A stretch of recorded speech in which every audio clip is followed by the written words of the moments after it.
लोगों को यहाँ टिकट नहीं मिली, कई लोग जो पद पे बैठे हुए थे उनको पद से इस्तीफा दिलवा के उनको हटाया गया, ऐसे कई सारे लोग हैं।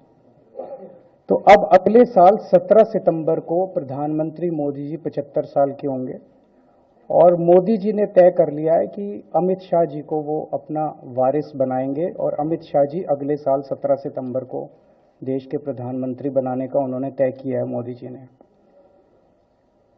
इसके ऊपर मोदी जी पिछले 1-2 साल से लगे भी हुए हैं, क्योंकि भारतीय जनता पार्टी के अंदर अमित शाह जी के सामने जो जो बाधाएं पैदा कर सकता था नेता, एक एक करके उन सब नेताओं को साइड कर दिया गया, उनका पत्ता साफ कर दिया गया। शिवराज सिंह चौहान को हटा दिया गया, वसुंधरा राजे को हटा दिया गया, डॉक्टर रमन सिंह को हटा दिया गया, देवेंद्र फडणवीस को खत्म कर दिया गया, खट्टर साहब को खत्म कर दिया गया, एक एक करके सबको खत्म कर दिया गया। एक ही शख्स बचे हैं जो अमित शाह जी के रास्ते का कांटा बन सकते हैं। हेलो, आवाज आ रही है?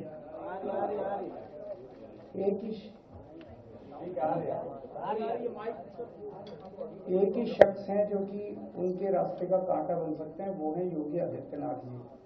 अब योगी आदित्यनाथ जी को इन्होंने हटाने का पूरा मन बना लिया है और अगर इनकी सरकार बनी तो 2 महीने के अंदर योगी जी को भी उत्तर प्रदेश के सीएम से हटा दिया जाएगा।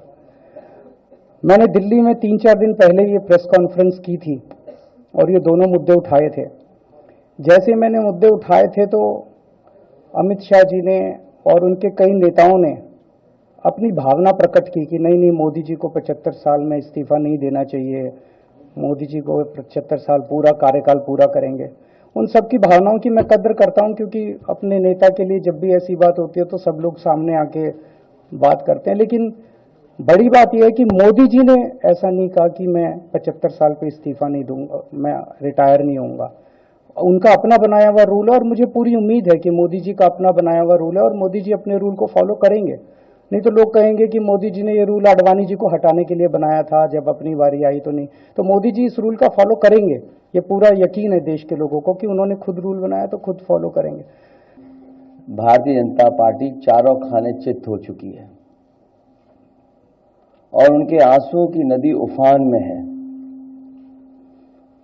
भारतीय जनता पार्टी जो 400 पार का नारा दे रहे थे, अब समझ में आया है 4 चरणों के बाद,